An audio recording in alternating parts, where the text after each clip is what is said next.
উত্তরবঙ্গের কোচবিহার ডিস্ট্রিক্টের মেকলিগঞ্জ ব্লকের একজন এমএলএ, খুব জনপ্রিয় এমএলএ। তার কয়েকদিন আগে তার পোস্ট করা একটি ভিডিও দেখলাম। তিনি সেই ভিডিওতে কিছু বক্তব্য রেখেছেন রাজনৈতিক মতামত নিয়ে। আর তিনি হচ্ছে আমাদের টিএমসি দলের বহু মানে কি বলবো, জনপ্রিয় একজন নেতা। তার এই জনপ্রিয়তা যে তিনি ভালো কাজ করেছেন বা মানুষের জন্য কাজ করেছেন এর জন্য নয়, তার জনপ্রিয়তা এনে দিয়েছে কে? তার মেয়ে। চুরির জন্য, দুর্নীতির জন্য, চাকরি চুরি, হ্যাঁ, এবার আপনারা চিনেছেন। তিনি হলেন মাননীয় পরেশচন্দ্র অধিকারী।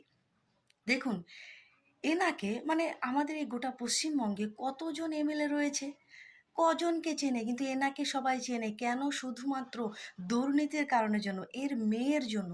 বাবা, ছেলে মেয়েরা এমন কাজ করবে যে তাদের ওপর গর্ব করে বাবা মাকে সকলে চিনবে, এটাই তো আমরা চাই।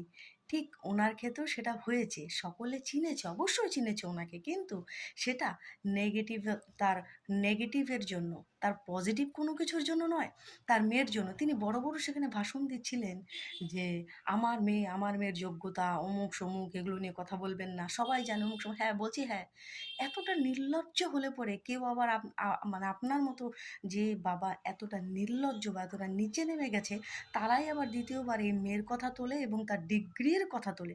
গোটা পশ্চিমবঙ্গবাসী তার ডিগ্রি সম্পর্কে জেনে গেছে, গোটা পশ্চিমবঙ্গবাসী জানে যে তার ডিগ্রি কেমন। হ্যাঁ, হতে পারে যে সে একজন শিক্ষিকা হওয়ার যোগ্যতা তার আছে, হতে পারে, সেটা সবারই, সে আমারও আছে, কিন্তু আমি তো শিক্ষিকা নই। তো তারপরেও অনেকেই আছেন যে সমস্ত বেসিক জিনিসগুলো প্রয়োজন একজন শিক্ষিকা হতে গেলে পরে, যে এমএ পাস করতে হবে, বা মানে সময় সময় এগুলো বদলায়, তারপর বিএড করতে হবে, এই ব্যাপারগুলো, সেগুলো হতে পারে যে আপনার মেয়ে সেগুলো কমপ্লিট করেছে, অবশ্যই। কিন্তু চাকরির পরীক্ষায় সঠিকভাবে পাশ করে এবং তার যেখানে চাকরি পড়েছে, ইন্টারভিউতে পাশ করার পর তার যে জায়গায় চাকরি করার তার কথা, সেই সমস্ত প্রত্যেকটি জায়গায় ঘোটালা করেছে আপনার মেয়ে। অন্যের অধিকারকে সে অন্যকে অধিকার থেকে, তার নিজের অধিকার থেকে বঞ্চিত করেছে। আর ঠিক এই কারণে গোটা পশ্চিমবঙ্গের মানুষের কাছে আপনার মেয়ে ফেমাস। আপনি কেমন বেহায়া বাবা, যে আবার সেই মেয়েকে নিয়ে কথা তুলেছেন যে আমার মেয়েকে নিয়ে ডিগ্রি নিয়ে কথা বলবেন না, এটা ওটা অমুক সমুক।